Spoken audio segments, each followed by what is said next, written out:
식물의 언어를 배우다. 나는 작물 또한 인간과 같지 않을까 생각할 때가 많다.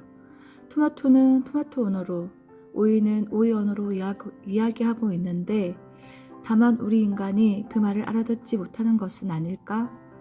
대신 나는 작물의 잎사귀 상태나 자라는 모습을 본다거나 벌레가 있는지 없는지를 관찰한다. 마치 어린아이처럼 대하는데 그러면 작물이 기뻐하는 것처럼 느껴진다. 나는 그동안 농약을 쓰지 않으면 벌레가 생겨 곤란하다든가 무농약 따위로 될 리가 없다는 등 온갖 말을 들어왔다. 하지만 산에 가서 보면 벌레를 찾아볼 수 없다. 산에는 비료도 농약도 제초제도 전혀 사용하지 않지만 논밭만큼 벌레가 많지 않다. 나는 산을 국가수로 삼아 독학을 해왔다. 자연계에는 책에 쓰여 있지 않은 것이 너무나 많기 때문이다. 우리 가수원에도 마침내 사과가 열렸는데 어쩌면 사과가 나에게 졌는지도 모른다. 아직도 그만두지 않은 거야? 그럼 다음 한 알이라도 열어볼까 하고 사과나무가 마음을 열어줬는지도 모른다. 사과가 열리지 않는 기간이 너무나 길었기 때문에 그 사이에 야채와 벼농사의 자연재배를 공부할 수 있었다. 만약 재배 방식을 바꿔 사과가 바로 열렸다면 분명 야채나 벼는 거의 공부하지 않았을 것이다. 사과나무가 나를 잘 알고 있었던 셈이다. 무는 기묘하게 행동하기도 한다. 모두 이미 알고 있는지는 모르겠지만 무는 씨앗을 뿌려 뿌리가 난 뒤 수확할 때까지 날마다 움직인다. 물론 심은 곳에서 나와 다른 곳으로 움직일 리는 없다. 그 장소에서 날마다 조금씩 돈다. 회전한다는 것이다. 믿기 어려운 분들은 무잎에 표시를 하고 그 옆에 막대기를 하나 세워보라. 뿌리틀이 돌아간 모습을 확인할 수 있다. 두 가닥이 진 무는 한쪽 방향이 아니라 교차하듯 자란다. 나는 표시를 해놓고 오랫동안 관찰했다. 2, 3일 지켜보면 해가 뜰 때부터 질 때까지 무가 시계 방향으로 도는 것을 알 수 있다. 무를 뽑아보면 낯선 모양의 자치가 남아있다. 무는 수직으로 자라는 것이 아니라 볼트처럼 돌아가면서 자란다. 그러므로 무를 뽑을 때 거꾸로 서쪽에서 동쪽으로 돌려가면서 뽑아야 한다.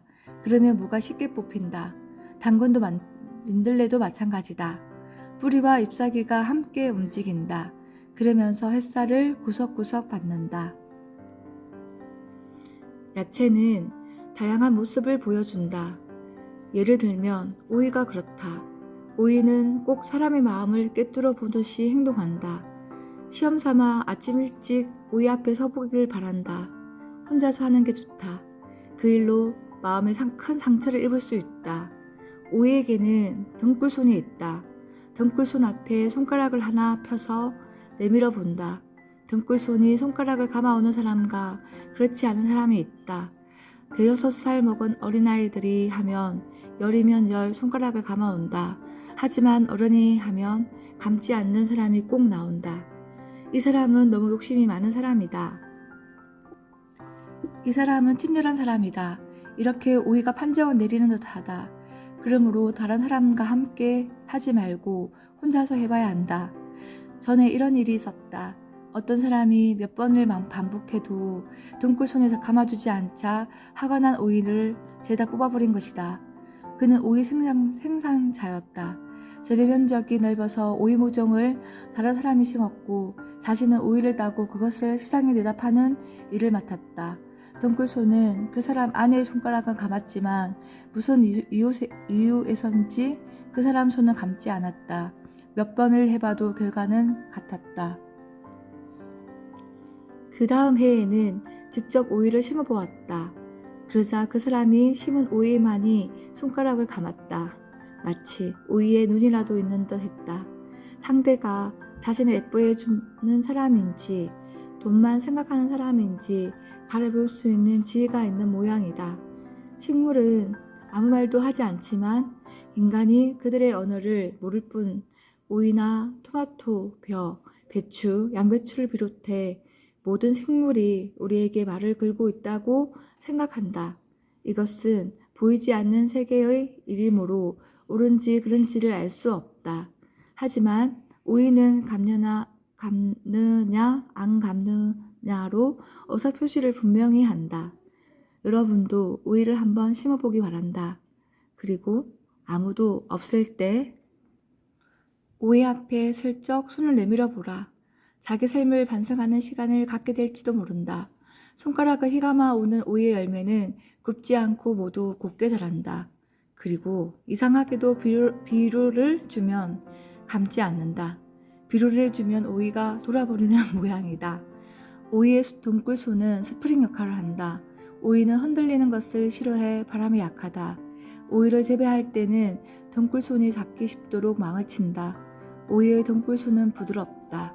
그 손으로 망을 붙잡을 뿐 아니라 스프링처럼 흔들림을 줄이는 역할까지 한다. 지주대가 없는 곳에서는 땅을 기며 대신 잡초를 꼭 붙잡는다. 사실 손가락을 감을 것이냐 말 것이냐는 오이 마음대로인지 모른다. 보통은 부드럽게 접촉하면 감는다. 내 경우는 조금 떨어져 있어도 지체 없이 쑥 다가온다. 부디 시험해 보길 바란다. 등굴손이 손가락을 감은 사람은 그날 하루를 기쁘게 보낼 수 있다. 아버지와 함께 당신처럼 농사를 짓고 싶다며 찾아온 젊은이가 그 후에 다시 찾아왔는데 표정에서 빛이 났다. 뭔가 좋은 일이라도 있는 듯 했다. 그날은 아버지가 아니라 어머니와 함께 왔다. 오이의 등굴손이 자신의 손을 감았다며 그 장면을 찍은 사진을 보여주었다. 하지만 아버지는 감지 않았다고 그렇게 말하며 그 청년은 웃었다. 모든 작물이 오이와 같다고 본다. 부드러운 말을 하면 예쁜 꽃이 필 뿐 아니라 오래 핀다는 말을 자주 듣는다. 오이나 벼도 우리의 부드러운 말을 기다리고 있는지 모른다. 부디 거친 말이나 욕을 하지 말기를 바란다. 오이가 여러분의 손가락을 감아주기를 기도한다. 저는 오이를 되게 좋아하는데 올해 오이를 심고 그렇게 해봐야겠어요. 다들 안녕. 감사합니다.